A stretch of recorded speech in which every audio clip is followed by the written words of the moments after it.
Velkommen tilbage til den stille og rolig podcast med jeres vært Kasper Rode Larsen og den bedste analytiker Danmark nogensinde har set, Frederik Emil Dam Rasmussen. Frederik, velkommen til. Tak. Og der er lige en lille update, fordi folk tænker sikkert, hvor er Thor? Der gik en episode, hvor er han henne? Er han blevet cancelled? Hvad er der sket? Thor, han er flyttet. Han er flyttet op lige ved siden af Niklas Bentner. Han lever sit liv. Han hygger sig.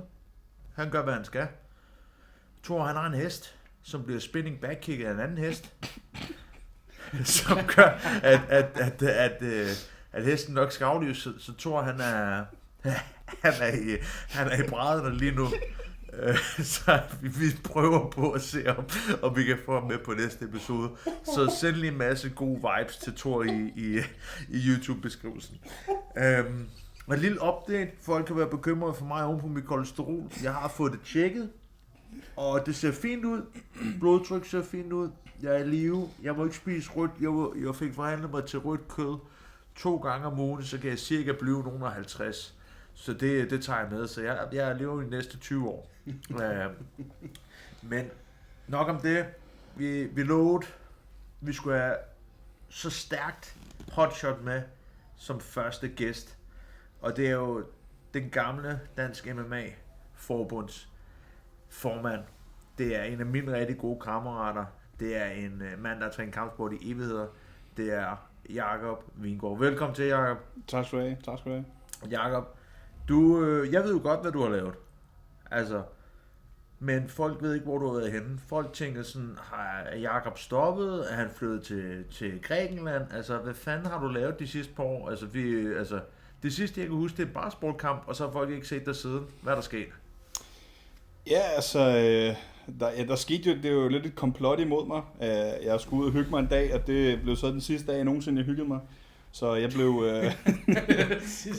jeg mistede lige korsbåndet med menisk, og så var det ellers bare ned ad bakke derfra. Så nu sidder jeg her 6 knæoperationer senere, og har stadig ikke et velfungerende korsbånd. Men i mindste så har jeg en Cola Cherry ved min side, så alt er godt. Efter 6 operationer, jeg blev opereret for meniske 3 gange. Frederik, du blev opereret 1 gang, ikke? 6 operationer i knæene. Altså, stærk line-up i dag i hvert fald. Ja, det var rigtig shout-out til Rasmus Mikkelsen, som opererer i hvert fald mig og Frederik, som du nok også burde have gået til. Måske. Men anyways, prøv lige at fortælle, hvordan holder du det her ud? Fordi når jeg er ude i 9 måneder, altså alt går ned, mentalt går ned, jeg bliver ked af det, det hele fucker op. Hvordan holder du dig selv op igennem det her tid? Fordi det her, det er lidt efter corona, det sker, ikke?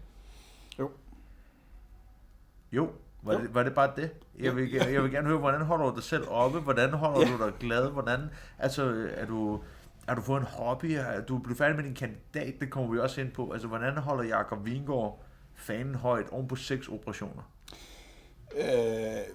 Læskedrik.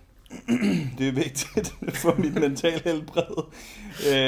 Altså jo, men jeg var jo så heldig, at jeg jo ikke var klar over, at jeg skulle opereres 6 gange først. Så jeg kan huske, at jeg tænkte første gang, at nu skal jeg være ude 12 måneder, og det var jeg helt knækket over. Men så kom der jo bare sådan lidt til løbende, og så tænkte jeg, okay, så tager vi lige en operation med. Så tager vi lige en mere. Så hvis jeg havde vidst fra starten af, at jeg skulle igennem 5 års operationer og 6 operationer, så tror jeg sgu ikke... Så tror jeg, det havde været sådan et mindeords podcast til Jakob Vingård, det her. Lidt, hvor jeg selv var med. Og hvad, altså 5 operationer lyder meget for et korsbånd. 6 operationer for et korsbånd. Hvad går der galt, Jakob? Ja, det korte historie, det er, at jeg flækker menisk og korsbånd, og så bliver jeg fejlopereret. Og det har jeg rettens ord på øvrigt. Det sætter mig nok. Ja. Er det højeste? Nej, det er fucking retslægerådets ord, jeg har på det. Og det er jo heller ikke et helt afsluttet kapitel endnu, kan man sige. Men, og så bliver jeg fejlopereret, og det der sker, det er, at jeg får høstet, men man får jo taget sådan sener fra ens egen krop, hvis ikke man får det, der hedder kadaver.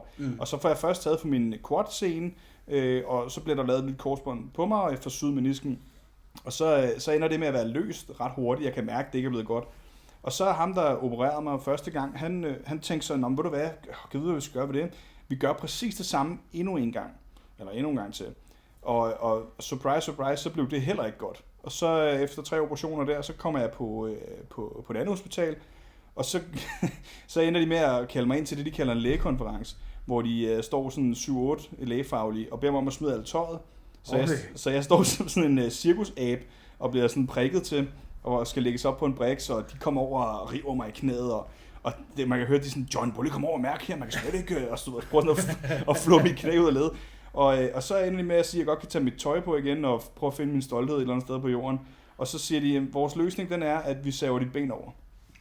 Okay. Og så, er det sådan sår, eller hvad? Er det sådan sår 1? Ja, de sagde, du kommer ikke ud derfra, men du saver dit ben af. Nej, så fordi at mit ben var så fucked nu her, og det hele ikke kunne hænge sammen, så blev man simpelthen nødt til at save mit skinben over, for at det sådan, ligesom hvis man fælder et træ, det falder ned på sig selv, og retter en vinkel op, sådan så at man kan prøve at sætte nyt korsbånd i igen. Og det gjorde man så. Men det er jo så fordi, at de 2 operationer forinden ikke kan gøres om, og så er løsningen jo så bare noget helt tredje, som i dit tilfælde er, at man prøver at save en skæv vinkel ned igennem skinbenet, og så håbe på, at det lander godt. Ja. Det er fedt. Ja, og der havde de jo taget scenen for begge mine ben der, og det svækker jo også benene lidt i noget tid, ikke? Så der fik jeg så min første kadaverscene, så der var en eller anden procentdel af mig, som ikke er mig. Og det er altså, jeg er jo en eller anden Hans Jørgen, eller sådan noget, der er død, i sådan en 0,25% eller sådan noget. Og det år, det lykkedes så ikke heller på det tidspunkt. Så det har vi aldrig snakket om før, det synes jeg faktisk er enormt spændende. Ja, men det... Har du navn og så videre? Du er 10% tamiler. Ja. Jeg er 10% en eller anden, eller 2 andres korsbånds eller scener. 2 andres nu? Ja, fordi det virkede jo så heller ikke. så hvis jeg ikke husker forkert, så har jeg forladet det så mange gange. Og vi vil gerne have den kronologisk, så du får Hans Jørgens korsbånd, og så sker der hvad? Jamen, så virker det stadig ikke, og så beslutter man for at lave korsbånd igen, og min MCL, og så min menisk. MCL'en også? Ja, er det ikke den på indersiden? Jo. Og så min menisk også flækket, og så blev jeg så opereret en gang mere, fordi jeg skulle fjerne en skinne, og så skulle jeg have rettet noget og sådan noget. Så alt 6 operationer. Altså nu tænker jeg bare som analytiker, hvad er chance for, at Jakob kommer tilbage? Hvis du lige skulle se på sådan analytisk. Den er svær. Den er svær. Altså, du vil have den i procenter? Ja. Altså sådan en chance for, at han vinder et nakkebælte. Jeg vandt en nakkebælte her for 2 uger siden. Vi prøvede at tage det rundt om Jakob. Jeg kan godt sige, vi skal ikke have meget sukkersutter. Det er lige ved at være der. Du er godt procentmæssigt, ved du hvad? Jeg tror lige med Jakob, ikke? Der tror jeg, den er 100%. Oh shit. Ja, jeg tror, den er 100%. Det er altså, det er comeback. Ja. Jeg er faktisk ikke i tvivl om, at der kommer et comeback fra din side af. Du har noget resilience, som er opbygget efter 6 operationer, der kommer din nøgle her. Så Jakob, jeg har både en tro på, men også en forventning om, at du kommer selvfølgelig tilbage. Det er jo rart at vide, at der ikke er noget pres på mig på den måde. Altså, der er meget pres. Men ja, når man bare lige får rundt den af, så ender jeg jo med så ikke at have et korsbånd. Altså, jeg har et korsbånd derinde, som er en eller anden dudes, men som ikke virker. Så jeg har...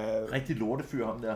Ja, altså hvad fuck. Altså, giv mig en chance. Men så jeg har et korsbånd, der ikke virker, og jeg er blevet opereret så mange gange. Jeg tror, jeg har 15 ar på det ene ben, og så har jeg et på det andet. Så der er rimelig meget arvæv også. Så det jeg egentlig hører dig sige, det er egentlig, at hvis Kasper nu står af på det kolesterol der, ja. Så skal du lige blive donor. Jeg har ikke noget korsbånd, jo. Du har på det ene.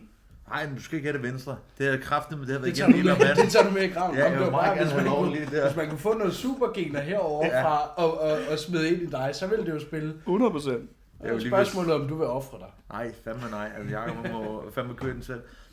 Jakob, så du har brugt lang tid på at genoptræne. Jeg ved, du har haft den samme fys som mig. Frederik, vi har haft en ren skuffelse. Andreas Renberg. Du ved, de samme dårlige øvelser, som vi alle sammen får, som har gjort, at vi alle sammen vi blev reopereret så mange gange. Men fuck ham, det kan vi tage videre. Det er også bare så synd, fordi jeg får jo igen god fyr, coach, som vi kalder ham, ikke? Andreas Renberg, som jo så får mig som patient. Det er fedt, han bliver name-droppet med efternavn, fordi så ødelægger vi ikke hans forretning. Nej. Han arbejder for kommunen, så det er okay. Nå, men det vil sige, det var, at så får han mig som patient. Og hver gang jeg kommer ind til ham, så er jeg dårligere, end da han så mig sidst. Fordi jeg blev ved med at blive opereret. Så det er som om, at man har sendt manden ud i Atlanterhavet. Tror du, det gør noget at gøre med de øvelser, som han gav dig? Fordi jeg har haft sådan lidt en lignende situation med ham. Ej, jeg kan ikke sætte en finger på ham. Han er en champ, altså. Ja, han er virkelig, virkelig god. Det var altså bare pisse det der. Jeg synes, coach, han er i hvert fald en... altså, når man laver de der ratings, det er ligesom man laver inden for NFL og sådan noget der. Sådan half a star, ligesom vi ved Longest Yard. Sådan en god C-tier. Ja, lige præcis. C+. C+. Okay, nice. Jakob, du blev færdig med dit kandidat. Kæmpe stort tillykke. Og du skriver omkring kampsport i den gamle Grækenland, et eller andet, jeg ikke engang kan udtale, fordi jeg ikke er nået over 7. klasse. Vil du fortælle en lille smule om, hvad fanden du har været i gang i? Ja, altså, jeg har jo en kandidatgrad i historie, og valgte så i mit speciale at tænke, jeg skal prøve noget, jeg ikke har prøvet før. Så det var at begynde at skrive speciale i et felt, jeg aldrig har. Jeg bor i ghettoen. Vi er en hemmelig lokation, men jeg bor også i ghettoen. Der er heldigvis mange områder på ghetto-listen i Danmark, så de render den ikke ud. Ja, altså, så jeg ender med at begynde at skrive om oldtidens Grækenland, selvom jeg aldrig har haft det som fag før på universitetet. Og så tænkte jeg, så kunne jeg lige mildne den oplevelse ved også at bringe noget kampsport ind, som jeg heller ikke har skrevet om før på universitetet. Så jeg skrev speciale om maskulinitetsidealer og mænd i oldtidens kampsport. Og så lidt omkring sådan nogle heltefigurer, altså sådan nogle kampsportshelte, ikke? Altså, kan du... hot topic der med maskulinitetsfigurer. Fedt nok. Kan du ikke lige komme med en helt? Altså, jeg kender Zeus. Jeg kender Odin og Thor og sådan noget. Kan du ikke lige komme med sådan en græsk helt? Hercules. Ja. Ham kender man jo. Ja, jeg vil sige, der har været en tegnefilm, der engang... Og den er faktisk ikke så dårlig, hvis I ser den Hercules. Tegnefilm? Ja, eller sådan, ja, tegnefilm var det jo også en serie, altså, du ved. Altså, var det ikke en tegnefilmserie? Altså, der var også, altså, der tror der var mange afsnit. Jeg så kun film, men den var fandme god. Det er lang tid, jeg har set den. Var det ham, der guillotine en løve, eller ej?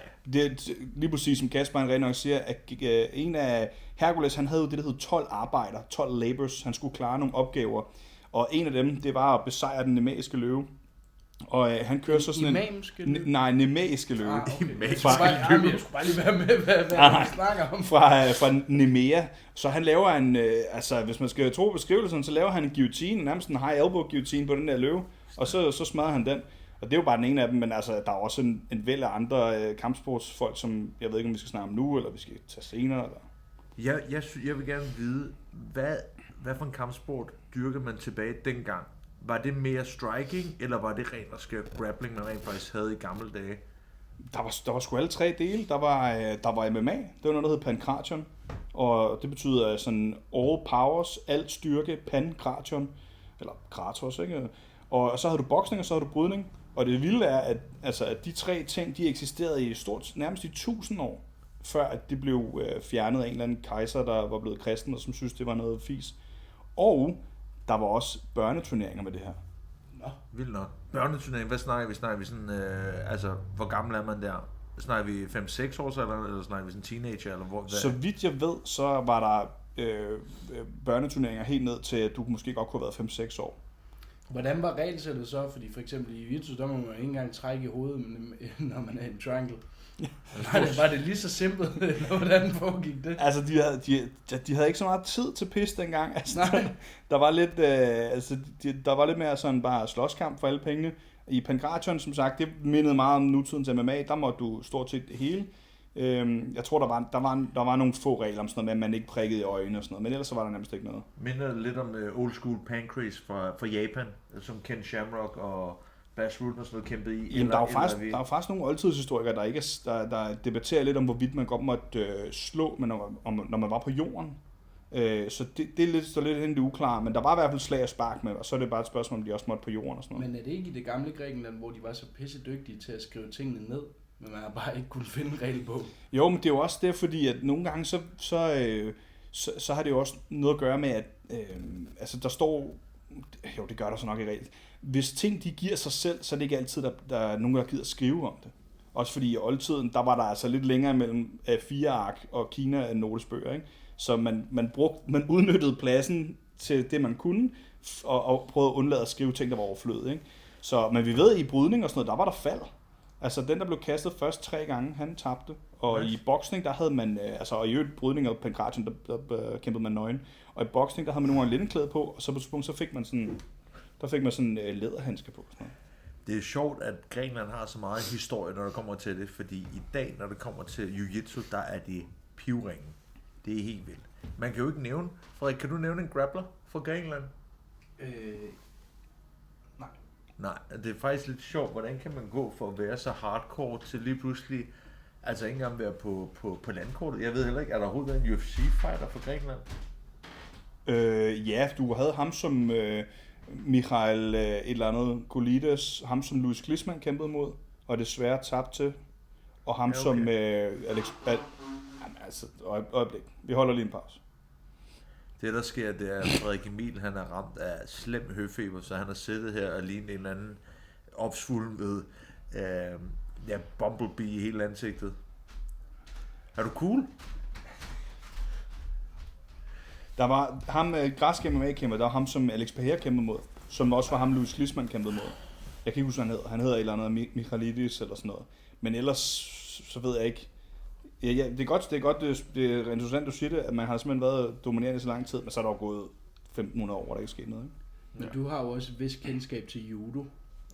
Har de nogen judo sådan stjerner eller noget? Ja, så jeg er jo gule belt i judo, og er jo på den måde den højst graduerede her i rummet. Hvad er dit yndlingskast? Det er en Katskuruma, men den er jo desværre ulovlig, hvis man gør det med benene. Ja, og hvad skulle gøre det med dine fucking knæ der? Ja, men altså... Især med den der tamilerscene der, du har, du helt for. Jeg ved ikke engang, hvad det er. Det er Fireman's Carry. Nå, ja. Fedt. Så, du må hænge lidt mere ud sammen med Mads Helberg der, for det japanske lort der. Ja. Jeg har ingen termer.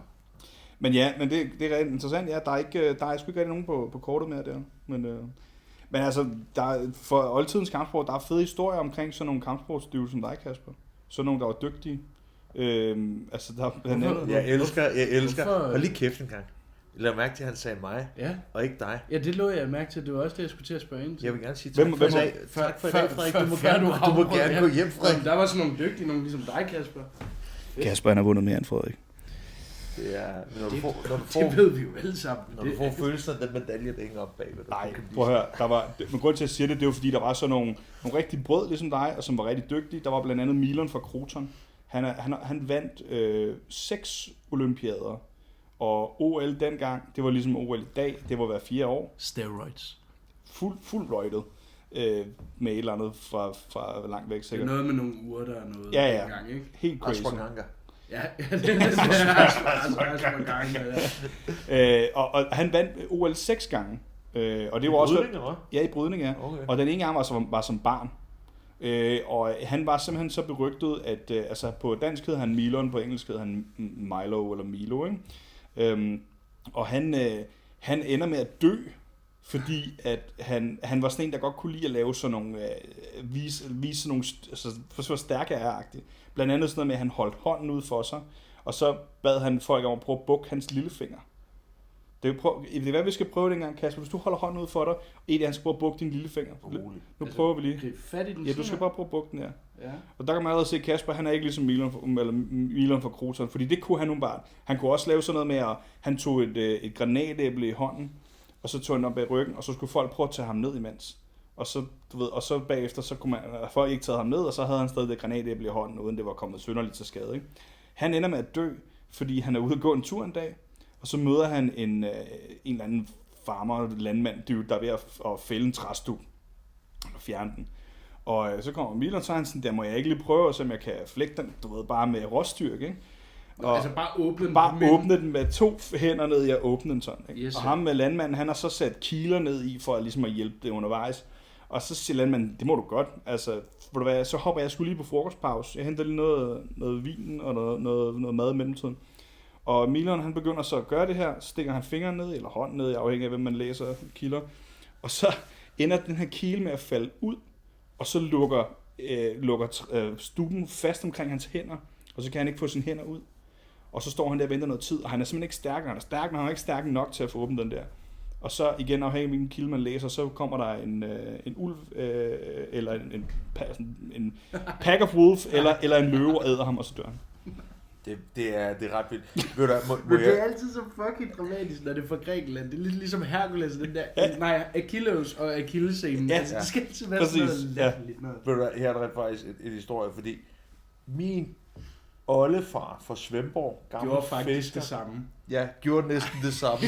Fordi der stod i hans papir, før han krassede, han var sådan den stærkeste i Svendborg, den rigtig stærk, sådan en gammel skippermand. Så hans skib var på vej til at sejle ind, og så tænkte han, ved du hvad, der skal ikke komme en ris eller noget på den her. Så han hoppede ned på kajen, og så ville han holde skibet væk. Så det er typisk, at sådan nogle stærke folk, de er retarderede, så han prøver på at holde skibet. Selvfølgelig, så bliver han totalt mast og dør. Så det er jo min genetik. Hvad hedder han? Jeg kan fandme ikke huske. Han var en flot fyr. Jeg har vist ham det der med det der. Hvorfor Rest in peace. Ja, rest in peace. Det er jo en nederen måde at ryge på. Ja, for jeg reddede sin egen skib der, men han er også, altså han har sikkert fået et øl eller to. Og det er jo lidt ligesom, der står et eller andet sted. Hovmod står for fald, ikke? Det er rigtigt. Ja. Hybris er et oldgræsk ord, ja. Okay, det er alligevel ret vildt. Men Jakob, hvornår stormede du omkring kampsport for første gang? Fordi du er fra Frederikssund, og du har været så heldig at have en rigtig god træner, synes jeg. Jeg synes, en af Danmarks bedste trænere. Du har været meget privilegeret. Hvordan finder du ud af det? Altså, hvordan jeg starter? Ja, hvordan fanden? Ja. Hvordan fanden jeg fandt ud af det? Jamen, det starter med, at jeg i folkeskolen ser nogle UFC-klip, og jeg synes, det er sejt. Altså, det er især Chuck Liddell, The Iceman, som jeg så. Det er også samme frisyr nu, jo. 100%. Altså, jeg har den bare sådan omvendt. Jeg har sådan en mohawk hele vejen ind på siden af hovedet, ikke? Og så ligger jeg og prøver at armbarme mine kammerater nede i skolen, fordi jeg synes, det så fedt ud. Og så starter jeg i 1. G i 2011, og så er der en fra min klasse, som går til kampsport nede i Frederikssund Free Fight, som er der, hvor den før omtalte træner Martin Rod, han har den klub. Og så startede jeg i 2011, og så har jeg trænet der lige siden. Der har så lige været lidt problemer her, efter jeg er blevet opereret, ikke? Men jeg hører stadig til der. Findes stadig. Og du har MMA-kampe.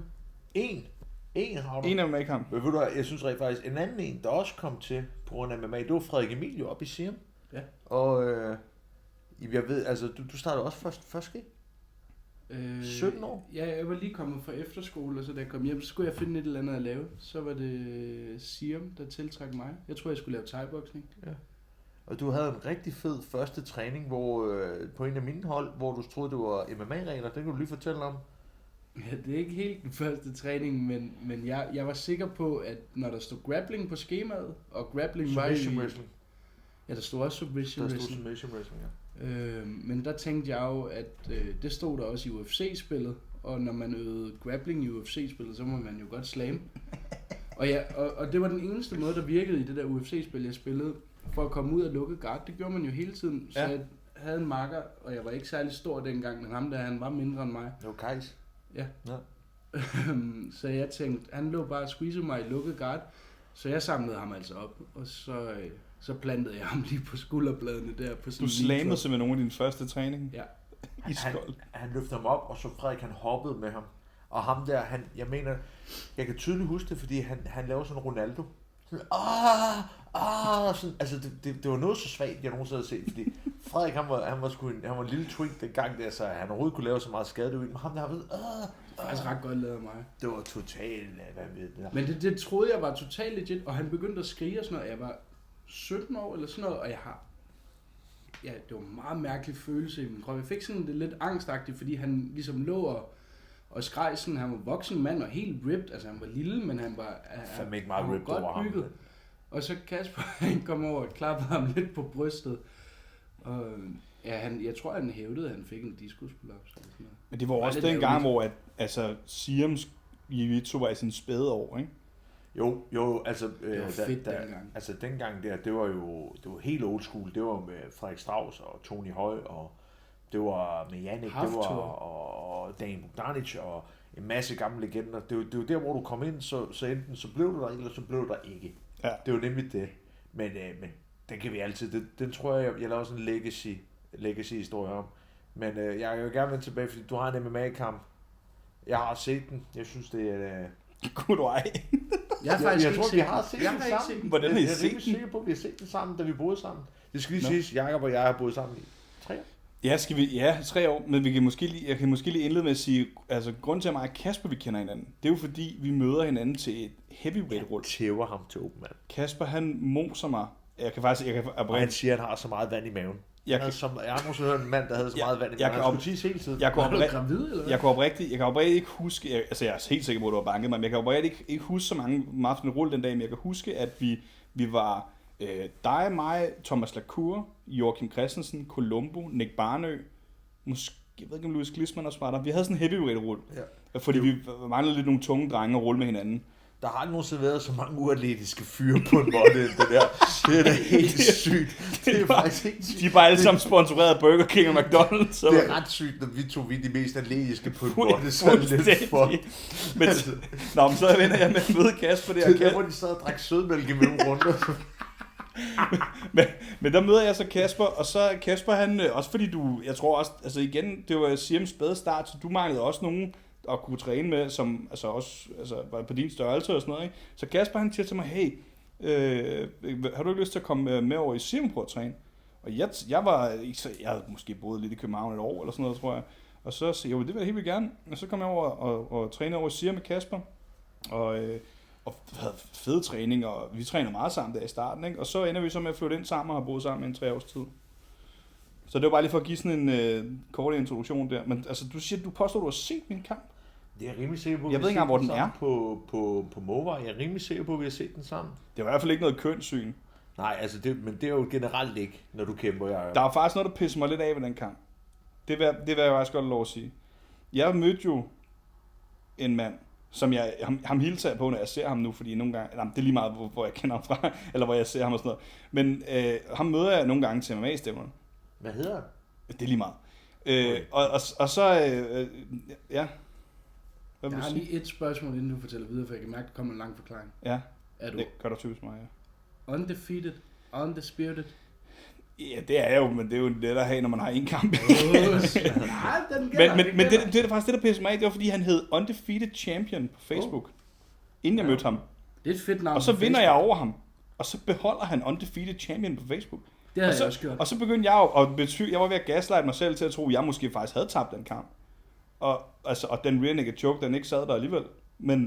Og det irriterer mig bare. Det nærer mig stadig den dag i dag. Hvad vægtklasse var det, Jakob? Det var i minus 93, så light heavyweight. Ja. Jeg vil godt lov at sige, efter du flytter sammen med mig, og du finder ud af, for der var ikke noget Soprama eller noget op på Frederikssund, det finder du ud af.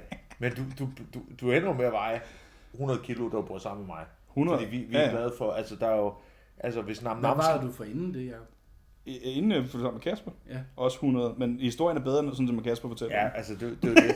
Fordi jeg vil meget gerne have lov at sige, hvis Nam slet skulle høre det her, så vil vi meget gerne have, at Jakob kan få et sponsorat, fordi hvis nogen har brugt penge ned i Nammeren, så er der jeg vil sige, jeg har aldrig nogensinde set nogen blande slik, som du gør. Nej, og det tager jeg faktisk med en ros. Jamen, det er også en ros. Altså, jeg har endnu ikke mødt nogen, der har været sådan der, ej, jeg kan ikke lide det drik, du har valgt, eller det slik, du har købt. Altså, og det har jo også noget at gøre med mængden. Ja, jo, men det er jo også fordi, at nu altså, jeg har aldrig nogensinde set nogen lægge en blandt selv slikbås, altså før dig, på vægten, hvor der så bare står 197 kroner. Jeg vil godt lige som information. Jeg vil godt lige som information til lytterne fortælle, at Frederik, han sidder lige nu med en Fanta Exotic i hånden, som jeg har købt. Og det er bare, altså det er jo igen en cadeau til mig om, at jeg vælger bare noget, som folk vil have. Det er lige meget. Men en af de ting, der imponerede mig meget, da jeg flyttede sammen med Kasper, altså vi gik rundt, det var, at han når man går rundt med Kasper, så kan man mærke, at han kender alle og enhver i en radius af 2 km fra, hvor han bor, lige meget hvor han bor. Og hver gang vi kom et sted hen, så fik han altid en gratis sodavand. Og når vi kom ned oven på Nam, der plejer at ligge sådan en cheesecake-sted, Kasper han fik altid ekstra stykker. Og så skal jeg høre på, at det er mig, der er tyk. Det er mit gamle datespot, det der over, hvor jeg tog, det var totalt lumps, det der. Så tog jeg pigerne ud på en rigtig lortedate, og så sluttede jeg med sådan en cheesecake der med flødeskum. Det kunne ikke være meget federe. En rigtig lortedate. Det er rigtigt, som var det gamle. Så op der og få det der. Jeg tror, I var på lavkagehuset. Nej, jo, det var senere, da jeg fik lidt rutine. Men fuck det er en anden ting. Jakob, jeg har et spørgsmål. Når du lige er færdig med at grine af. Ja. Er I færdige? Nej. Er grappling død i MMA? sikke en curveball. Ja, fordi når vi kigger lidt på det, Khamzat har lige tabt. Barab har lige tabt. Alle grappler er godt og vel ude. Hvem er der af UFC-champ, der grappler lige nu? Jeg prøver lige på at huske. Islam. Ja, Islam. Det er den eneste, ellers alle andre striker. Han grappler altså også meget. Men er det ikke bare den klassiske cyklus? Historien gentager sig selv, som du altid siger i det. Altså, folk de bliver gode til striking. Som jeg altid siger. Ja, nu prøvede jeg bare lige at give dig en gratis cadeau. Okay, det er meget fedt. Nu går jeg og siger nostalgiske ting og sådan noget. Det er meget fedt. Nej, men det er jo en cyklus med, at så, især MMA i hvert fald, ikke? At der bliver det meget, folk bliver gode til striking, og så bliver folk gode til wrestling, så bliver folk gode til jiu-jitsu, og så går den sådan lidt, fordi så er alle strikerne, de bliver nødt til at blive rigtig gode til counter wrestling og counter grappling, og så ender grapplerne med at hænge lidt bagud, indtil deres striking bliver, og så kører den lidt om igen, ikke? Er vi ikke enige om, at arener sker lort for grappler? Altså 5 minutter, når vi snakker gammel Pride. Vi sad lige og så Henry Gracie Legacy, hvilken er en fed dokumentar. Hvis man lige har 1,5 time på at vente på Frederik Emil til Wasabi, så er det en genial dokumentar. Og der kæmpede... De fedeste scener i den der, ja. Er det Rayron, der laver en Granby? Nej, det er hvad fanden er han hedder? Daniel Gracie, der laver en Granby, og så det der somersault der. Og det får han bare skæld ud for. Ja. Han skal bare ikke begynde at invert på den måde der. Men der kæmper de jo det der uden tid eller noget. Hvordan tror du MMA havde været i dag, hvis man havde kæmpet sådan 10 minutters omgang som første, og 5 minutter ligesom Pride, eller hvis man havde kæmpet sådan 20 minutter og en halv time? Altså helt klart, lige så snart man ændrer på, hvor lang tid man har en runde, altså, så ændrer det jo så også for strikerne, hvis de er dygtige nok til at stoppe nedtagningerne, ikke? Men det ændrer så meget for grapplerne, fordi de har mere tid til at arbejde, ikke? Men den regel, jeg måske godt synes, man kunne indføre sådan fra i morgen af, det var, at hvis du, og jeg er ikke den første, der har tænkt den her tanke, men det er, at hvis du slutter runden i bunden af mount, så starter du også næste runde sådan. I stedet for, at du skal være i strikerens favør, og man bliver rejst op hver gang. Ja. Og så burde det være sådan, at kamplederne, og kamplederne er jo bundet af regelsættet, ikke? Altså, de bliver nødt til at gøre det i regelsættet og siger, men det der med at lave stand-ups for hurtigt, men hvis du ligger på bunden og ikke kommer op, så må du prøve eller rejse dig. Altså, det er jo ikke, det er levn for gamle dage, det her med, at der skal være sådan noget striking action hele tiden. Det er jo ikke det, MMA er. Nej, men det er vel bare det bliver til, når der er mange folk, der sidder og ser med nu. Jamen, jeg er med på det der med entertainment-aspekt, ikke? Ja, lige præcis. Men så igen, det er også, fordi jeg er lidt mere sådan en, jeg ved ikke, om der er noget godt ord på det på dansk, sådan en purist, jeg tror ikke, man kan sige purist. Altså, jeg kan godt lide, at det bare er, hvad det er. Det er bare slåskamp. Jeg har et hot take, jeg ved ikke, om I er klar på det. Jo, kom med. Du er i hvert fald hot. Tak skal du have. Jeg ved ikke, om man, hvad siger til, man tillader, man kan nikke skaller i MMA? Det lyder voldsomt. Mega meget på. Hvorfor? Du må godt give nogen en albu eller knæ i hovedet. Jamen, det er selvfølgelig rigtigt nok. Jeg skal ikke dyrke det alligevel, så de kan gøre det alt, hvad de har lyst til for min skyld. Men det er bare, altså jeg er med på, hvordan det ser ud, at man gør det. Hvis det blev indført, så lukkede guard på bunden. Altså du ved, hvis du er på toppen af lukket guard, det var den bedste position overhovedet. Ja. Fordi hvis du bare kunne sidde der og ikke... Mark Kerr mod Fabio Gugel, han har aldrig set sig selv efter det der, ikke? Altså, det er jo helt vildt. Han er stadig mærket af det. Han ser stadig helt fucked ud, ikke? Så det er jo også det. Men jeg synes det der med, at det er overhovedet ikke til grapplernes fordel. Altså, det er jo der for mig, at Frederik Væk var valgt at gå ind i buret. Ja. Fordi der er jo ikke noget, altså når jeg kigger på den heavyweight division der. Der er intet for os. Jeg havde da rykket direkte, jeg havde skrevet til Otto Claus, at jeg rykkede Dyrup der med det samme, uden problemer, uden træningskamp eller noget. Ja. Men på grund af reglerne, altså det var sådan no time limit, så havde jeg selvfølgelig sagt ja, men ellers så venter jeg lige indtil at lave om på reglerne.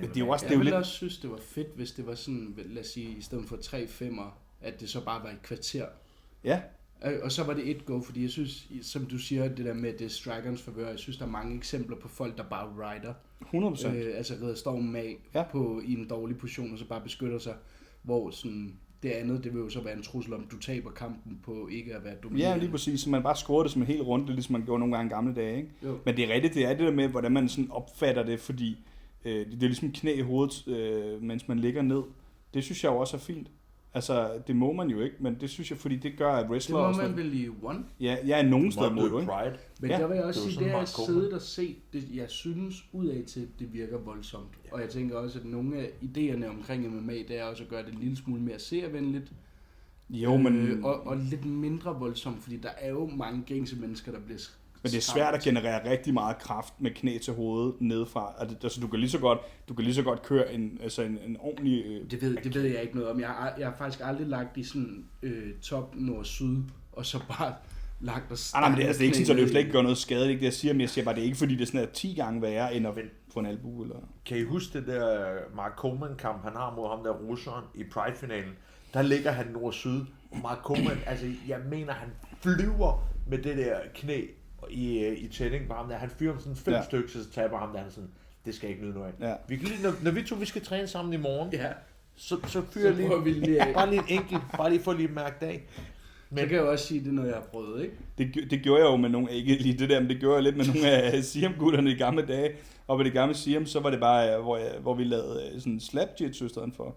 Hvor jeg simpelthen, så nu må vi godt slå med flad hånd. Så det kan jeg jo godt fortælle om, hvad det var, der skete. Jakob han tilbød, dengang jeg havde hvidt bælte, og en, der hed Dino også var der, som også var hvidt bælte. Og vi vejede begge to på den lette side af 80 kilo. Så tilbød Jakob sådan, hey, skal vi lave slapfighting? Bare os 3. Ja, altså det var mere fordi... Og så var det bare Jakob, der lå og spankede os for fuld skram. Man skulle sidde og høre på 2 hvidbælter, der mente, at bare, hvis man bare har god nok i jiu-jitsu, så behøvede man ikke at være bange for at blive slået i hovedet og sådan noget. Og så gjorde vi det. Det er også på film et eller andet sted, så det kan være, at vi kan finde... Tror du vægtforskellen havde noget med det at gøre? Nej, dengang der var jeg en lille my, der var jeg 100 kilo, så der var måske 20 kilos forskel. Det er jo ingenting. Jeg er enig om, Kasper, hvis man er god teknik, så gør 20 kilo... Altså, det kan man spørge Thor om. Ja, men altså, jeg tror, vi skal lade Thor ligge oven på det hestespark der. Jeg tror, han recover stadig. Det der 360 Thunder Kick der. Ja. Og jeg vil også bare lige sige, nu når vi lige har Thor, så har jeg fået beskeder og så videre. Hey, Siam-drengene konkurrerer med staff og så videre. Siam-drengene konkurrerer ikke med staff. Thor fik staff, da han kom hjem. Han havde et eller andet, der lige så godt kunne have en indgroet negl. Man ved det ikke, men da han kom hjem, så røg han til lægen, og så sagde de, at det var staff. Bare lige for at lige slå hul i sømmen på, at vi ikke konkurrerer med staff. Det vil jeg meget gerne lige have ind. Det synes jeg, altså også fordi det at man skal være sit ansvar voksen, når man konkurrerer. Ikke? Selvfølgelig. Så det synes jeg, det er helt rigtigt. Så det er bare lige for at i hvert fald lige slå den der på. Men nu skal jeg lige høre. Nu siger jeg noget. Og det er lige noget, jeg har tænkt på lige nu. Så den har kørt meget om. Er dansk kampsport fortabt? Fordi... Fortabt? Jamen fortabt. Jiu-jitsu, der er lige mig. Der er mig. Jeg går snart på pension. Hvis du selv skal sige det. Ja, jeg går snart på pension. Og Josh er der også, men han er oppe i Sverige, så jeg tager ham lidt som det der svenske hold, ikke? Som rigtig sådan... Og Thor er der også, og William er der. Der er ikke så mange. Og i MMA, jeg kan slet ikke se, hvem der skulle kunne nå... Ja, Frederik Emil, hold kæft. Du er også okay, du ved ikke? Som Jakob man sagde, nu handler det om mig, ikke? Du skal nok komme ind. Nu så lige lidt her. Jeg lytter. Men MMA... Altså, jeg tror på Jiu-Jitsu om 10 år, der har vi måske nogen, der vinder noget, men jeg har virkelig svært ved at se, hvis folk ikke smider den der hårde effort i, studerer og så videre, hvilket jeg synes AOJ Minus han gør, så jeg tror også, han har et godt skud. Hvis han fortsætter, jeg er bare bange for, at der går bodybuilder-fase i den her efter sommer. Det kunne godt hende igen. Det kunne godt hende om det. Men MMA, jeg kan virkelig ikke se nogen. Altså, jeg har jo min vendetta mod Great Danes-drengene der, hvilket jeg synes, de er virkelig gode. Men jeg har virkelig svært ved at se, hvem der sådan har niveau til sådan high-level MMA. Har du nogen, I kigger den, Jakob, hvor du tænker sådan, ham der kan jeg fandme godt lide at se slås. Og det skal lige siges, jeg synes faktisk de her Oliver Petersen og Siv Rømer og Dyrke, de er fucking gode. Jeg ved bare ikke, om de er sådan, hvad skal man sige, det niveau der selvfølgelig heller ikke endnu. Men har du nogen, hvor du tænker sådan, fordi, kan du huske, at Mads han kom ud, Mads Brunels, fra Brunel MMA, det er jo sådan, hvor man tænker, okay, lige meget hvad han gør, så skal han nok blive god, han skal nok nå et eller andet sted. Eller når man så Parlo i gamle dage, hvor man tænker, Mikkel Parlo, som har kæmpet Bellator og så videre, hvor man tænker, okay, ham der, han går bare ondt. Du ved, man har nogle kæmper, hvor der sådan, okay, jeg har faktisk en også, hvis det er. Men ja, vi tager lige Jakob lige, eller vil du have lov at sunde, så kan Frederik Emil lige komme ind? Analytikeren har selvfølgelig... Analytikeren, han har et kort i ærmet. Jeg rullede på et tidspunkt med en makker i Fight World til en open match sammen med dig en gang for lang tid siden. Så bare jeg sådan en høj, mørk gut. Og jeg elsker jo at sweep, når jeg laver jiu-jitsu. Og nu Kasper, han sidder lige og troller. Men jeg kan virkelig godt lide at lave sweeps og sådan noget. Og der ruller jeg med en, og han er bare svær at sweep. Og så møder jeg ham et år efter, hvor at vi så ruller igen. Og der er han faktisk blevet rigtig god. Han havde sådan lidt MMA-tits og sådan noget. Og så har jeg så hørt, han laver ikke bare jiu-jitsu. Han er faktisk også europamester i thai-boksning eller sådan noget. Kan du huske, hvad han hedder? Ja, han hedder Benjamin, og han trænede i Fight World. Og træner vist nu i Arte, synes jeg har set på Instagram. Og han har lige knocket en til MMA-gala der sidst. Men jeg ved ikke, om jeg siger det rigtigt.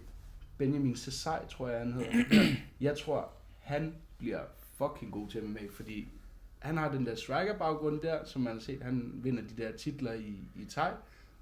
Og nu har jeg prøvet at grapple med ham, og han har det der styrke, og han er fucking lang og sådan noget der. Jeg tror, han bliver god. Men ved du hvad, han kæmper også her i weekenden. Ham der, han er faktisk rigtig sprød. Det var også en af... Det var faktisk godt spottet for analytikeren der. Ja, men... Han er fucking hård. Og ved du hvad, jeg også synes, jeg har også rullet med ham. Han har rigtig godt instinkt, og jeg synes også, han træner over i Arte, og han træner også stadig i Fight World. Jeg tror også godt, han kan nå langt. Men jeg glæder mig til at se, han har en kamp mod en, der hedder Jifa Kundo fra Sverige. Ja, ham der, han er svensk mester, efter hvad jeg så det bliver en hård kamp. I MMA? Ja, over for det svenske forbund, mener han er svensk mester. Det kan også godt så være. Så det er jo faktisk en meget spændende kamp. Det er en virkelig spændende kamp, og ham der, han outweigher ham også med noget. Men det tror jeg er en god kandidat. Hvad har den gamle formand til os? Har du noget guldkorn på... Du må have scoutet igennem årene, noget hvor du har set, hvor du tænker, hold nu kæft. Jo, men nu er jeg jo lidt retired, kan man sige, fra den, du er meget retired. Fra den del. Altså, følger måske ikke så meget med, som jeg burde, eller var slet ikke, som jeg gjorde før i tiden. Altså, der plejede jeg jo at være med til alle amatørstævner i Danmark. Og nu her, der er jeg begyndt at lave noget andet, kan man sige.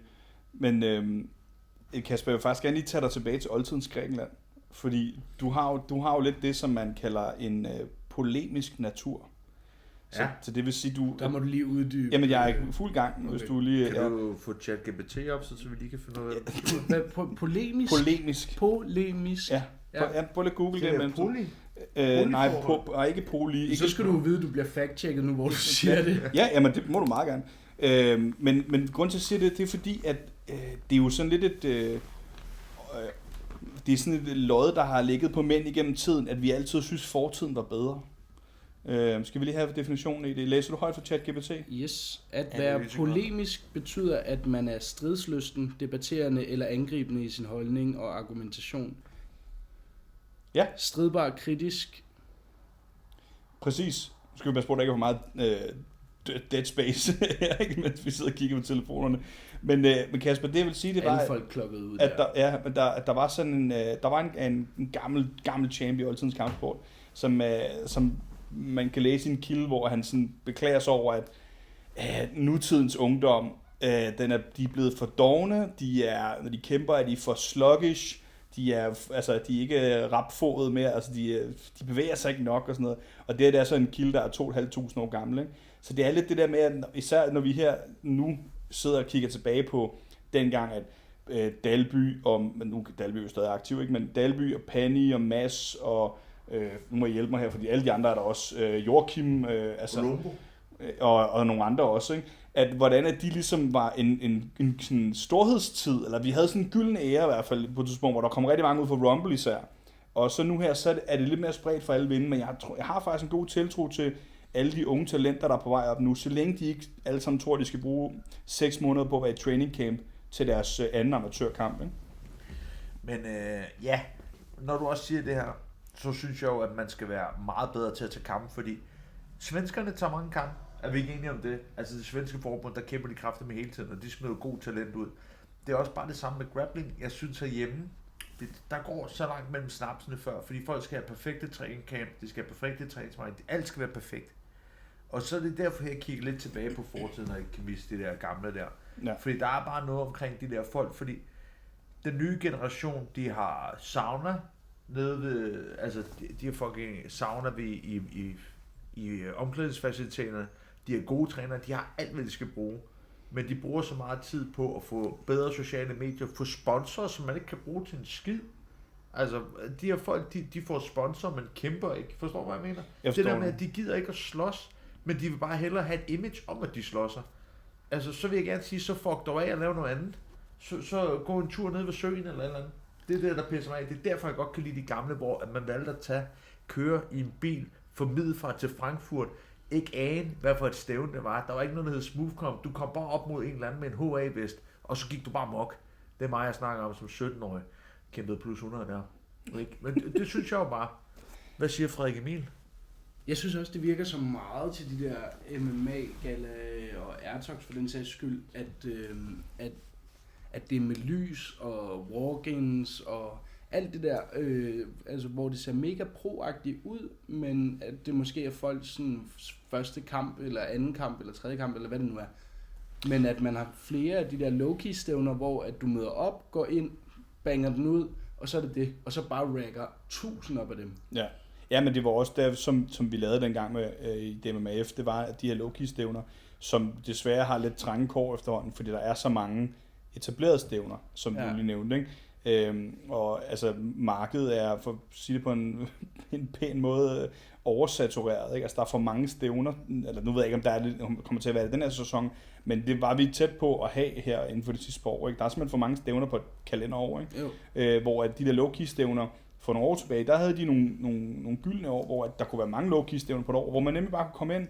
Der var ikke noget lyd og lys. Vi eller vi sagde til dem, vi afholdt det med, at det måtte ikke være sådan noget. De måtte godt tage noget for indgang, men fokus skulle være på, at man kom ind, fik en kamp, og så var der ikke alt muligt gøjl. Slutbrud. Ja, da jeg havde min ene MMA-kamp der, så var jeg jo ved at brække mig af nervøsitet, da jeg stod ude og skulle ind. Imens der bare blev spillet JC og Linkin Park, som jeg skal gå ind til, ikke?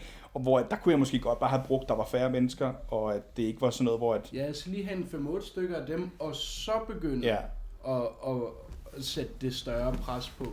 Og så vil jeg så også sige til det, du siger, Kasper, med før i tiden med... Altså der, hvor vi havde med gyldne tidsalder, eller hvad man skal sige, ikke? Eller sådan, der var flere pro-kæmpere, og sådan der var flere af dem. Det var så også fordi, at det var ikke på bekostning, men det er ligesom om, det blev byttet om, hvor at vi havde rigtig meget elite på et tidspunkt, og ikke så meget bredde. Og nu har den skiftet sig lidt, så nu er vi rigtig meget bredde og lidt mindre elite. Men jeg tror, det er det der bredde i længden, altså hvor vi har mange amatørkæmper, der prøver at blive dygtige, som kommer til om nogle år at udmønte sig i, at vi har mange rigtig dygtige pro-kæmper. Jeg har det bare på den måde med, at når jeg ser folk, der går mere op i medier, og hyper dem selv sindssygt meget, og kører sådan alter ego style, og så når det går galt, så er det næsten ligesom de går ned med en depression. Altså med at folk de simpelthen smider det ultimative pres, og det ultimative pres, det er jo at konkurrere, men det der med, at man mister det, at det er sjovt. Ja. At man gjorde det i gamle dage, fordi det er sjovt, og fordi man har noget fællesskab med nogle gutter, man gør det sammen. Ja. Jeg tror, det er det der, hvor jeg har det sådan med, at man vælger simpelthen at odds for meget, når man ikke er pro eller noget. Ja, jamen helt sikkert. Så det er jo også... Jamen det er det der med, at der går for meget show i den for tidligt. Og det dur ikke. Også fordi der er så mange kort, altså som en casual fan, der er det også lidt meget at skulle se det med MMA-event hver anden måned, fordi hvem er det så, der er på det? Ja. Jeg synes, det ville være rigtig fedt, hvis hver halve år, det er måske også lige en overdrivelse, men at man virkelig så frem til de her kort i stedet for, hey, har du set, der er Airtox på lørdag? Ja, det er der en pointe i, men så vil der så også være færre, mindre erfaring at komme efter for de flere kæmper, der kommer, ikke? Flere low-key stævner. Ja, jeg er enig, men nu har vi jo altså god gamle MMA-galler, som jo har været der mange år efterhånden, ikke? Og så er der jo Airtox, og så ved jeg ikke, hvad der skete med hvad hedder det, Mikentas, som jo så var Steffen... Ja, de der drenge der. Hvad var det hed? Hvorfor kan jeg ikke huske det? Unite, ja, jeg ved ikke, hvad Nick og Jay-sangen. De holder altså også nogle fede events med både thai-kampe og... Ja, men de er lige forsvundet lidt nu her, men det kan være, det kommer tilbage igen, men på det tidspunkt, der var der lige pludselig 3 store aktører, der gerne ville, og så har vi jo det, jeg vil godt lige give et skud ud til det årlige FG Fight Night i Sønderborg, som bare er, altså har sammen med sådan nogle gamle MMA-galler, bare har været the backbone af amatørmiljøet, ikke, som bare har været der hvert år, og som nu her mister lidt spotlight, fordi de kan have samme produktion. Ja. Ved du, hvad det sjove ved det er, jeg har jo været nede ved tidstager dernede, hvor du var dommer. Hvad fanden var du? Nej, du var kampleder. Det hedder kampleder. Hvor jeg skulle være den, der stod med det bræt der.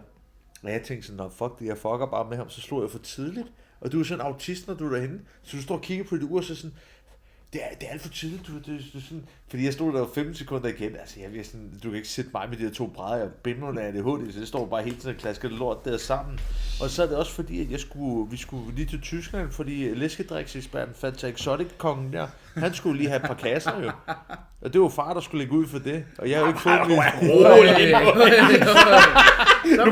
Nu kan man bare mærke, nu begynder der bare at komme flere og flere løgne på, ikke? Nu starter det. Nej, den er altså god nok. Den er jo ikke god nok. Så jeg stod og slog med den der. Jeg kan huske, vi rullede. Det var en rigtig god dag, fordi mig og Martin Kampmann, vi rullede. Og der var også en til, men jeg kan fandme ikke huske, hvem det var. Du ved ikke, så det var faktisk en rigtig fed dag. Og jeg var jo faktisk, det vil jeg gerne lov at sige, jeg var jo professional dommer til et MMA-stævn i Færøerne. Altså ikke kampleder med dommer. Det var jo før du overhovedet vidste, hvad det var, vil jeg gerne lov at sige. Altså, igen, til lytterne er det en sandet modifikation af det der. Men som til pro-kamp, det vil jeg godt lov at sige. Jeg tror, jeg var før dig på pro-kamp. Ja, muligvis. Det kan godt være. Men jeg tror ikke, det er ikke sikkert, at vi skal snakke om den pro-kamp, du dømte. Sean the Legend? Ja, fordi altså... det kan jeg godt sige, for jeg havde ikke noget med det at gøre der. Nej, jeg vil gerne lov at sige, at igen, for min ekspertise var det en tæt kamp. Og jeg synes, Sean han vinder 2 af dem. Forholdsvis dominant, bliver finished i 3. Det er hvad der sker. Men i hvert fald så får han 2-10-8 for mig for de 2 første. Det er sådan, det kan være. Og hvis der var en kæmper i en kamp, der aldrig skulle se en 10-8 rundt, så var det Sean the Legend. Ja, men det er i hvert fald, han kæmpede sit forsøg, og ved du hvad, jeg har aldrig nogensinde set en mand så glad for at tabe. Så det var, han gjorde sit ting der. Det var jo fordi, at bare lige for kontekst skyld, jeg var vist deroppe bare for at coache, tror jeg. Jeg havde en kæmper, altså jeg var ikke med i et forbund og sådan noget der. Du havde ikke rutinen? Nej, jeg havde ikke noget på, Kasper. Jeg var blevet headhunted deroppe, og det var de mest, jeg har nogensinde mødt nogle tilskuere, der har været så ubehøveligt før. Fordi de der færing der, de troede, de også skulle slås, så de rendte rundt og spændte ben for os, alt muligt lort. Og det var der, hvor jeg drikker mig så bankelam sammen med Tony Høj dagen inden i rødvin. 2-3 flasker og sådan noget der. Og så finder vi en eller anden dum idé med, at vi skal hoppe i vandet. Og vi hopper ned i vandet der, og det er jo pissekoldt deroppe på Færøerne. Og så kommer jeg op derfra, så skærer jeg mig selv. Nej, det var om dagen, du skar dig. Ja, okay. Ja, okay, godt nok. Ja, men dagen før, der var ude at drikke, og så var jeg helt så til, hvis jeg hopper i vandet der, så kan det sgu da være. Og så ved jeg, at du er fuck med mig, fordi du er en lille nar. Skal jeg fortælle den, eller hvad? Ja, du må da gerne fortælle, hvordan du får min... Ja, jeg græd jo. Jeg tror faktisk, men Kasper var presset der. Jeg tror faktisk, det var den aften før, hvor det var, jeg skubbede Kasper hjem. Det er sådan på Færøerne i Tórshavn, at det er sådan nogle bukkede veje. Så det er ligesom om, hvilken vej man går op på, så er det en bakke op eller en bakke ned. Og Kasper, han var så stiv, da vi skulle hjem. Jeg havde også fået det ind på Vesten. Og vi gik og hørte UB40 på vej hjem. Red Wine, det er jo et fantastisk nummer. Men Kasper var så fuld, jeg måtte skubbe ham bagfra, fordi han var ved at vælte. Og så fik vi ham op. Fast forward dagen efter, vi skal ned i... Du slog ikke støttebindene ud? Nej, prøv, jeg var simpelthen så stiv, og jeg havde en fantastisk aften, du ved, the place to be. Men så dagen efter, så skal vi så ned i havnen, der husker vi flashede de der gamle damer, der sejlede forbi sådan en båd. Hvad? Der var sådan en der, jeg tror vi immunede dem eller sådan noget. Nå, men så Kasper, han går så ned i havnen, og så får han en lille skramme på undersiden af foden. Nej, fordi det der sker... Må jeg lige fortælle? Nej, hold lige kæft. Fordi det der sker, det er, du kan enten gå ned hen ved stigen, det er jo det amatørerne det gør, ellers så kan du komme ud helt ude for enden. Og så er der kraftigt med langt ind til stigen, det kan jeg godt sige, så er du kraftigt med helt ude ved... Ja, det vil jeg også give Kasper, man tager aldrig stigen. Nej, det gør jeg hopper ud derude, hvor langt ud. Altså, vi hopper ud samme sted. Ja, men jeg siger bare, at vi hopper ud længe. Altså, det er det der sker, der lå lige nede på bunden. Det der sker, det er Kasper, han får en lille skræmme på undersiden af foden. Det var slemt, den der. Altså, det var en meget, meget lille flæng, han fik. Altså, det var hold op med at bløde med det samme nærmest. Men Kasper, på det tidspunkt, jeg ved ikke, jeg tror, at din dødsangst har du fået lidt styr på. Men på det tidspunkt var du lidt mere nervøs anlagt. Jeg er jo vanvittig hypokonter. Så jeg fortæller lige en, sådan, så vi ikke snakker på mig over hinanden, ikke? Så vi kommer hjem til hotelværelset, og så ham, vi havde med op på Frederikssund Free Fighter, så kæmpe. Som taber. Mikkel Thomsen, men så jeg lærer det. Men prøv at høre, en legende, altså, okay, altså, om han vandt eller tabte den dag, så har han vinder i livet. Ja, det er fint, kom. Ja, tak skal du have. Så får jeg så min kammerat Mikkel til at gå ind og sige til Kasper, at Mikkel han var et tidlig sygeplejerske, og han godt lige ville tilse Kaspers fod, og så bildte vi Kasper ind, at han havde fået hepatitis D, eller han havde... at der var meget, meget høj chance for, at han ville få hepatitis D. Hepatitis D, simpelthen. Ja, præcis. Man er helt ude af skalaen, du ved. Og Kasper blev bleg hele ansigtet, var sådan så bange for det. Men nu nævnte du selv en historie, det var ikke mig, der bragte den på banen. Men jeg vil godt have lov at sige, man laver ikke, altså når man har drukket rødvin med Tony Høj hele natten, og man bliver skubbet op, så lader man også lige, altså, så i stedet for at komme ind med den autist, så kom den med en kanelsnak, kom den med et eller andet, du ved, jeg har det skidt, du ved, ikke? Ja, fair. Men det var over med tømmermænd, den der. Det var virkelig over, ikke? Og det er jo typisk, men det har faktisk været nogle gode ture til Færøerne der, ja. og det var faktisk fedt. Men det var min dommerdebut jo. Ja. Det var jo, jeg har heller ikke været dommer siden, så jeg kun været tidstager. Jeg har været tidstager, ja. Og så er jeg blevet tvunget op til Frederikshavn for at coache en af dine kammerater. God fyr. Ja, god fyr. Andreas Løkken. Ja. Jeg er faktisk lidt sur, fordi før ham, der var jeg faktisk undefeated i hjørnet. Er det rigtigt? Ja. Det er også typisk nordmand, ikke? Jamen, det er faktisk typisk dine kammerater, der Min kammerat nu? Ja, det var din kammerat. Vi skal ikke sidde her på podcast og blive uvenner. Nej. Hvad er der på dagsordenen ellers? Jamen, ved du, vi har jo lidt det her med, at der sker rigtig mange ting i den her uge, også bare generelt. Fordi der er UFC BJJ, der har en rigtig fed kamp. Der er Polaris, der har lige været Worlds, så der sker rigtig meget i jiu-jitsu-verdenen. Og UFC BJJ, det er et af de ting, hvor jeg har lidt stramt med. Fordi de laver kontrakt på folk, så de ikke kan kæmpe til ADCC. Ja, det er pisseærgerligt. Og det er pisseærgerligt. Og man kigger på sådan noget med, at det her kort, der kommer nu her, der er der Mason Fowler mod Devante Johnson, som faktisk, jeg tror, det bliver en okay kamp. Fordi at Devante, han rent faktisk slippet ned, og Mason Fowler, jeg tror, det bliver en okay kamp. Mason Fowler er mega fed. Ja. Mega fed. Han spiller halfguard, han spiller omoplata, no-gi, han pressure passer. Ja. Han er fed. Men mit problem det er der med, nu er de begge to på kontrakt, så vi kommer ikke til at se dem tage ADCC. Ja, det er et problem. Og man kommer heller ikke til at se Nicky Rod, og Andrew Taggart og William Taggart, så der er rigtig mange folk, vi kommer til at misse. Så det ender med at være alle mulige randoms invites. Og det har jeg sådan lidt, det har jeg rent faktisk lidt stramt med omkring det. Jeg har faktisk godt set, at Instagram flyder med invites. Ja, det er det. Alle bliver inviteret. Blev Adam Wasinski inviteret? Adam Wasinski er inviteret til minus 99. Det synes jeg er fair nok. Det er også fordi, du har det i Polen, så bliver du nødt til at have kæmpe legende. Ja. Men jeg har lidt problem med det. Selvom jeg skal sidde og se det, så har jeg det sådan lidt med, jeg synes, det er ærgerligt, at man lægger folk på så hård kontrakt. Fordi det var også noget af det, man gjorde herhjemme i MMA-miljøet. Er det rigtigt? Man prøvede i hvert fald, ikke? Ja, man prøvede, ikke? Og det er sådan, hvor jeg har det sådan lidt, når det er, at der er det, der svarer til OL, og når det er, man har de promotions, så kan man kraftigt ikke smide folk på kontrakt, så lader folk være en fri fugl. Også fordi det stadig er så niche. Det er så fucking niche. Det er stadig en niche, så det giver ikke mening, at vi ikke får lov til at se det bedste af det bedste, hver gang, at de store ting så er der. Jamen, det er det. Og jeg synes, det er helt fucked. Og så er det her Polaris-kort her på lørdag, hvor man smider ren og skær guard retention mod leg lockers. Nej, du smider guard retention leg lockers mod kun folk, der staller og pressure passer. Så der er en, jeg er lidt hyped omkring på det der Brazil-team. Så dem af der ikke ved det er Team Polaris, som er O'Flanagan, Luke Kennard, du har Mateusz Szyszynski, Tyler Pierman, du har Sancheri, og du har Pavel.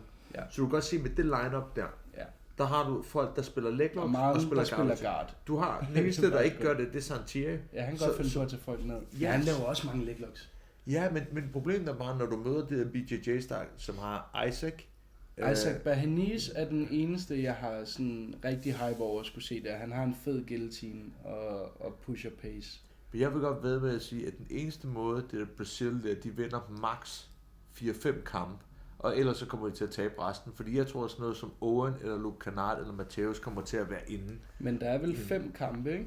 Potentielt. Nej, du kører 45 minutter, så inden 5 minutter.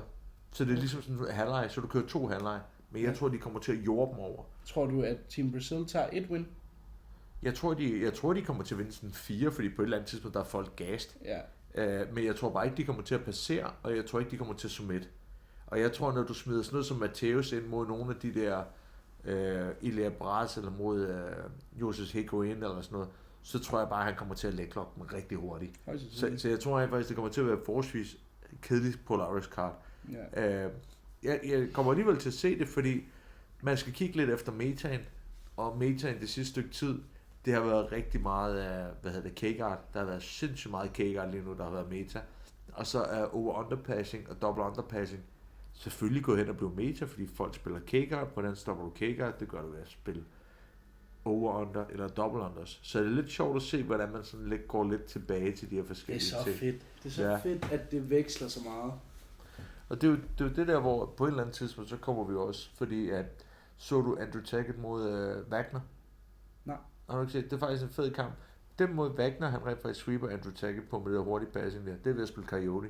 Nå, og han spiller dogfight, hvor han griber fat i foden, hvor han griber fat i den anden fod for at tage den ned. Tæerne er så bare trækker den ud. Ja, lige præcis. Sweeper ham 2 gange på det der, fordi altså Wagner, han har jo kraftet med 4 hjertestop inden, ikke? Og sindssygt gammel og så videre. Ja, han er rigtig testosteronblå i hovedet. Han er helt fucked, ikke? Så det er jo det der med at se, at det er sjovt, hvordan metaen de hele tiden sådan stopper. Så jeg vil sige, hvis man er sådan en metakriger, så er det K-guards, der bliver spillet rigtig meget lige nu. Og det er over-under, og det er stack passes, der er rigtig meget lige nu. Og jeg tror, sådan så reglerne begynder at være lidt for ADCC, hvis man skal til nogle opens eller noget nu her, så kan det godt betale sig at spille guard, fordi de fleste af de folk, der ikke faktisk har spillet guard til ADCC, de har vundet det på ren og skær guard retention. Ham, der slog Yiget til første ADCC Trials, Yiget er en kammerat af mine, han slog Yiget på ren og skær guard retention, havde ikke et eneste attempt på noget, og Yiget, han tog ham der ned, men han turtlede og var ved at smide en hook ind, men kunne ikke få ryggen, og stadig tabt.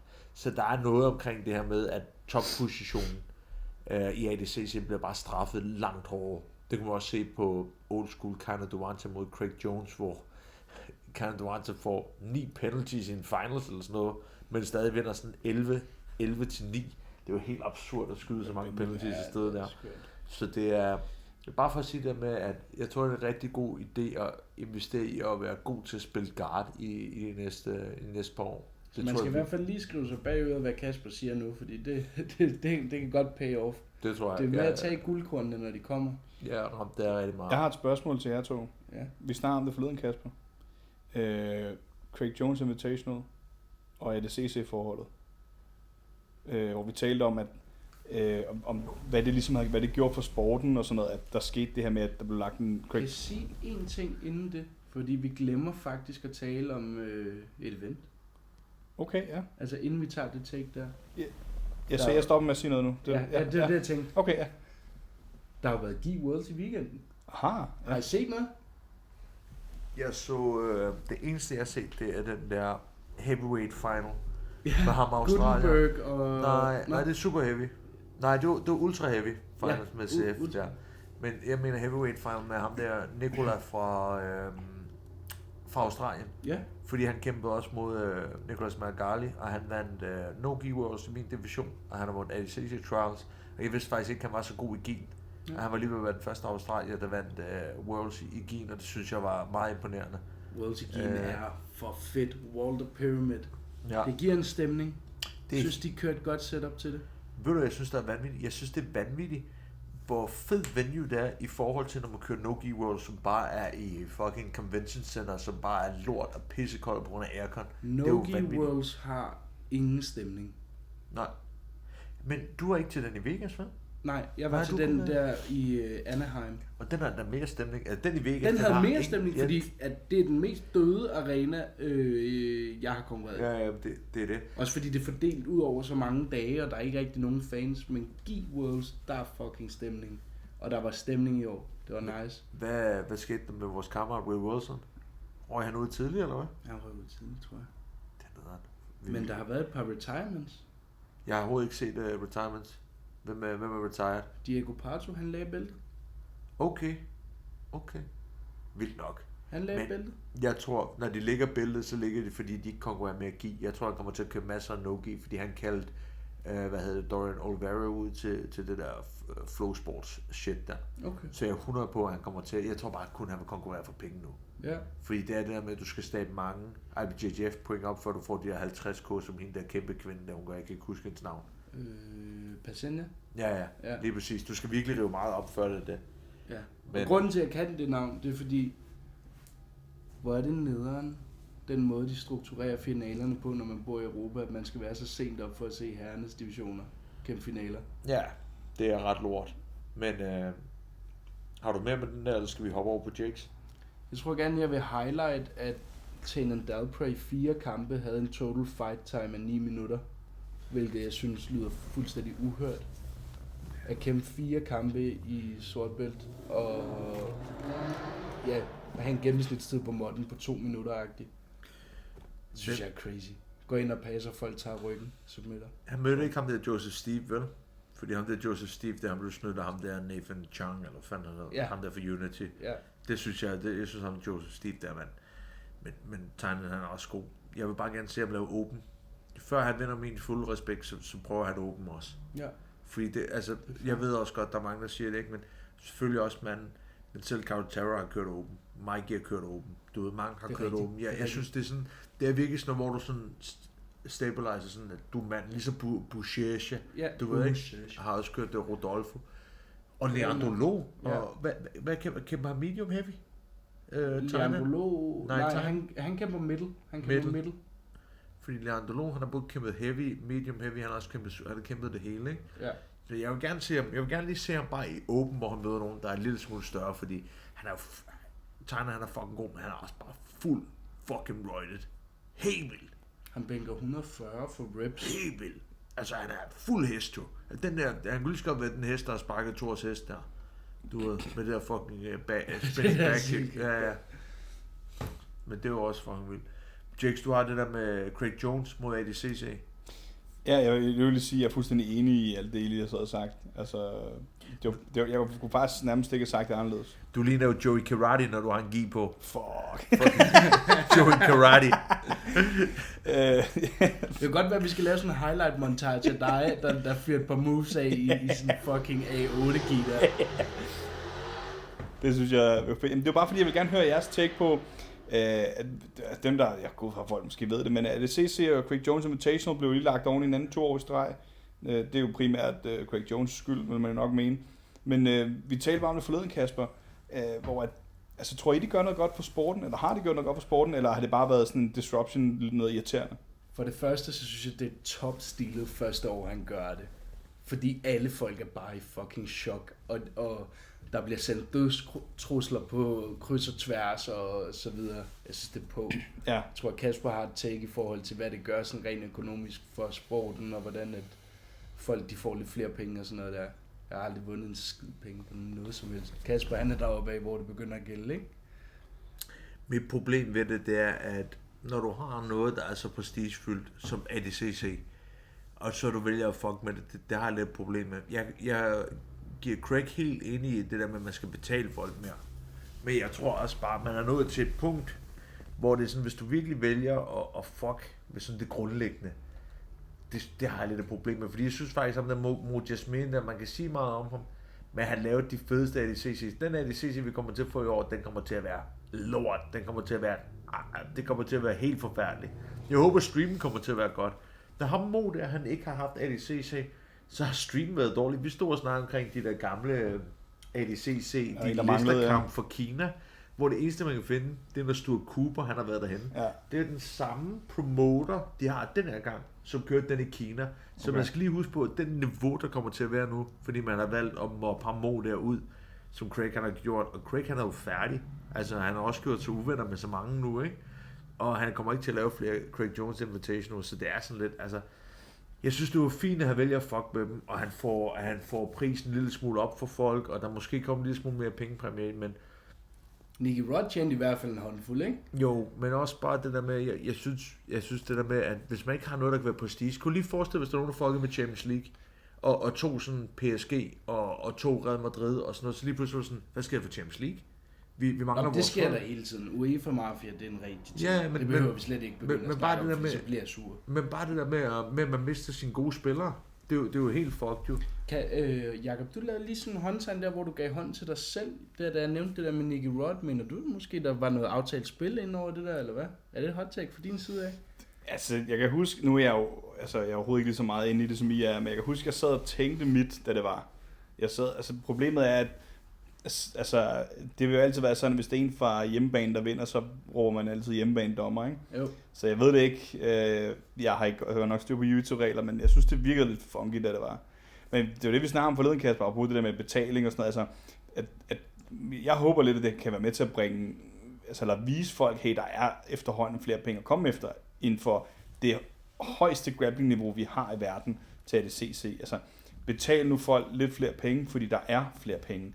Ja. Men jeg er også enig i det, som du også siger, Kasper, med at man skal også lade mig fuck for meget med, at det er sgu det, vi har at se frem til hver andet år. Det er der ADCC med alle de bedste. Altså, så nytter det ikke noget, at det er på 2 forskellige streams på samme tid og sådan noget. Det bliver bare irriterende. Så jeg kan egentlig meget godt lide, at han lige disrupted lidt, men jeg kan egentlig også meget godt lide, at hvis det er, at alle bliver samlet samme sted, og så må man sgu gøre det for skudt, altså hvert andet år i forhold til hinanden eller noget. Ikke? Lidt ligesom hvis man holder MMA-galler og DFC lige oven i hinanden. Det kunne man jo mene. Ja. Her er tingen, det fede ved ADCC, det er, at der altid er ADCC campår. Det betyder, at alle de store gyms, de laver ADCC camps. Og jeg har været med til 2 camps. Jeg var med i AOJ, da Rafa han havde sit sidste run i 2000. Jeg mener, det er 13. Var det ikke 13? Det var der Kron vandt, hvor han tabte til Cobrinha. Der var jeg med. Og jeg synes, det er noget af det mest imponerende, jeg har set. Og se en mand blive shark-tanket i 2 timer, og der er ikke nogen, der scorede på ham. Og se, hvor frustreret han kan blive, fordi at han ikke kan sweep. Sådan noget som mig dengang. En lorte blåbælte, fordi jeg kommer ind med en leg weave. Efter 1,5 time bliver han sur. Du ved ikke. Og han blev ikke sur, fordi han ikke kan gøre det. Det er bare fordi, han er så perfektionistisk. Og tænker sådan, fuck, jeg vil bare ramme mine moves. Og det er lige meget, hvem det er på. Men når du er exhausted, så er du exhausted. Jeg husker, han kørte 2 timer Shark Tank der til det ADCC Camp. Og vi snakker, JT var der. Kina var der. Andrew Galvao var der. Jimmy Frederick var der. Casey Hellenberg var der også. Der var alle de store. Mike Perez var der. Du kunne ikke nævne noget. Jeg mener, det var 2013 eller 2015. Jeg mener, det var den der ADCC camp der, og det var fuldstændig voldsom. Og du kunne komme ind, hvis du var lille bælt, så jeg løj bare for at få mig selv med. Men det er en af de ting, jeg faktisk godt kan opfordre unge grappler til. Det er lyve lidt. Nej, ja, jeg også gør det. bare lyve lidt. De lyver alligevel, man. Fuck det. Men det her med at sige, det er ADCC lige om lidt i september. Hvor er der ADCC-kampagnen? Gå hen, deltag med en træningsmarker. Fordi du får fucking god træning. Det kan være 100 på. Du kommer til at lære en masse. Og så lærer du også en masse personer at kende. Du kommer til at få den fedeste oplevelse. Så hvis du bare har 15.000 på kontoen, og du er villig til at flyve til San Diego, eller Austin, eller hvor du er, så kan du få virkelig, virkelig fed træning og få en virkelig god oplevelse. Det er virkelig, det er noget, jeg vil sige, at jeg synes, man skal gøre det i hvert fald. Giver du lidt en ledetråd nu til en af de kommende episoder? Ja, det er rent faktisk, at vi kommer til at snakke med Thor omkring træning i USA.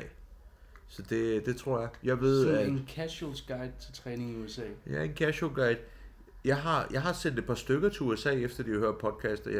Jeg har sendt Stephen Boyle afsted, og jeg har sendt Big Fred afsted. Ja. Det er 2 af de folk, jeg i hvert fald har sendt afsted, efter de har lyttet til podcast. Så det er også det med at prøve at sende folk ud, der godt kunne tænke sig at træne, i hvert fald i USA.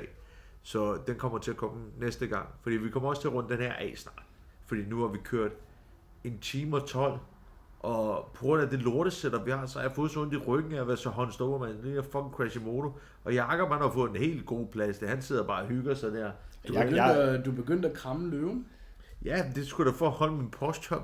Jeg er knæopereret. Jeg må godt have den gode stilling. Vi er alle sammen knæopereret. Jo, men jeg er mest knæopereret. Ja, men i hvert fald, Frederik, har du mere på hjertet? Nej, jeg vil sige tak for en fed podcast. Fedt at have dig med, Jacob. Det var så fedt at være med. Altså, det kan jo være, at jeg gæster på en anden gang, når jeg skal kæde med historier fra oldtidens Grækenland. Ja, altså til dem af jer, der ikke ved det. Jacob, han er jo en af de mennesker, jeg kender, som er møghamrende klog. Han er også den, der siger de sværeste ord, når man bare sidder og snakker, sådan hyggesnakker, så siger han et eller andet, som for eksempel polemisk. Og så videre, men han har så meget knowledge om så mange random ting. Altså prøv at, hvis I ser ham et eller andet sted, så spørg ham ind til Iliaden eller et eller andet. Altså, det må man godt. Vil du have med ind i min seng? Vil du ligge og slikke med røven? Altså, hvad sker der her? Jeg siger bare, man kan godt køre lange samtaler med Jakob, fordi han snakker bare, og han spørger ikke ind.